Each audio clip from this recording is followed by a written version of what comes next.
என்ன கதை? வெளிநாட்டுல இருக்கிற மிச்சம் பேர்ட்ட மனசுல இருக்கிற ஒரு கவலை உண்டு. என்னன்னு தெரியுமா? வருஷ காலமா வெளிநாட்டுல வேலை செஞ்சுட்டு வெக்கேஷன் வந்து போகும்போது சொல்லி ரெடியாகி வீட்டுல இருக்கிறாக்கள்கிட்ட சொன்னா, வீட்டுல இருக்கிறாக்கள் உடனே செய்யற வேலை என்ன தெரியுமா? லிஸ்ட் போட ஸ்டார்ட் பண்றேன். பாப்பா எனக்கு ஃபோன் கொண்டு வாங்க, நான் எனக்கு ஹெட்செட் கொண்டு வாங்க, மச்சன் எனக்கு பெர்ஃப்யூம் கொண்டு வாங்க, இந்த செல்லி லிஸ்ட்டை போட ஸ்டார்ட் பண்ணுவாங்க. நல்ல விஷயம். அது உன மேல குத்தம் சொல்லி எந்த தப்பும் இல்லை. அதுக்கு முதல்ல நான் ஒரு விஷயம் சொல்ல, நல்லா கேட்டுக்கோ.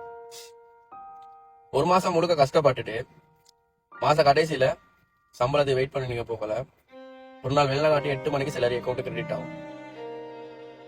அதுக்கு போறோம் ரூம் ரெண்ட் கட்டணும், வைஃபைட பில் கட்டணும், போன் பேக்கேஜ்க்கு பில் கட்டணும், மெஸ்ஸுக்கு சல்லி கொடுக்கும். அதுக்கு நடுவுல வீட்டுக்கு அனுப்ப வேண்டிய ஹக்க அனுப்பிடணும். அடுத்தது அங்கிட்டு கைமாத்தி எடுத்து இந்த சல்லி அழிந்தா அதெல்லாம் கொடுத்துட்டு பகல் 3 மணி ஆக போல முடிவெட்ட கூட சல்லி இல்லாத நிலைமை தான் வெளிநாட்டுல வேலை செய்யறாக்கள பெரும்பாலான நிலைமை. ஆசைப்பட்ட ஒரு சாப்பாடை வாங்கி தின்னல அது நிலைமை தான் வெளிநாட்டுல வேலை செய்யறாக்கள நிலைமை. ஒரு விஷயம் தெரியுமா? முழு மாச சம்பளத்தை வித்ட்ரா பண்ணி முழுசா எத்தனை பேர் பாத்திக்கிறாங்க தெரியுமா? ஒரு மாச சம்பளத்தை ஃபுல்லா அப்படியே பர்ஸ்ல வச்சுக்கொண்டு ஒரு நாள் தூங்கின யார் சொல்லிருப்பாங்க.